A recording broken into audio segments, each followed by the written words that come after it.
కొన్ని human touch points ఉంటాయి. అది మనకి అర్థం కావాల్సినటువంటి అవసరం ఉంది. మనిషి కళ్ళెదురుగుండా చచ్చిపోతా ఉన్నాడు. ఇక్కడ ఏం చేయాలో అర్థం కాదు, ఎవరిని మాట్లాడాలో అర్థం కాదు. అదే సందర్భంలో సగం కాలి అల్లాడిపోతూ ఉంటాడు. నిజంగా ఆ మనిషి కష్టం చూస్తుంటే గుండెల్లో నుంచి ఆవేదన కాదు, ఏం చేయాలో అర్థం కాక తలపట్టేసుకోవడం అన్నటువంటిది కుటుంబ సభ్యుల వంతు అవుతుంది. అదే సందర్భంలో నరకం అనుభవిస్తున్నటువంటి ఆ వ్యక్తికి సంబంధించిన బాధ ఆలోచిస్తేనే ఒళ్ళు గగురు పొడిచేటటువంటి పరిస్థితి. అట్లాంటి దశల్లో ప్రభుత్వాలు పనిచేయాలి, అధికార యంత్రాంగాలు పనిచేయాలి.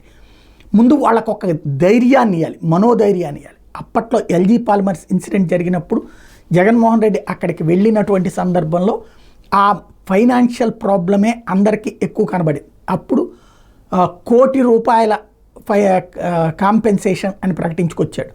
అలాగే బాధితులందరికీ 10 లక్షలు, 25 లక్షల రూపాయలు ఈ తరహా పరిహారం కూడా ప్రకటించాడు. అయితే తను ఏం చేశాడంటే ప్రభుత్వం నుంచి ఇవ్వాల, ఆ కంపెనీ నుంచి ఇప్పించాడు.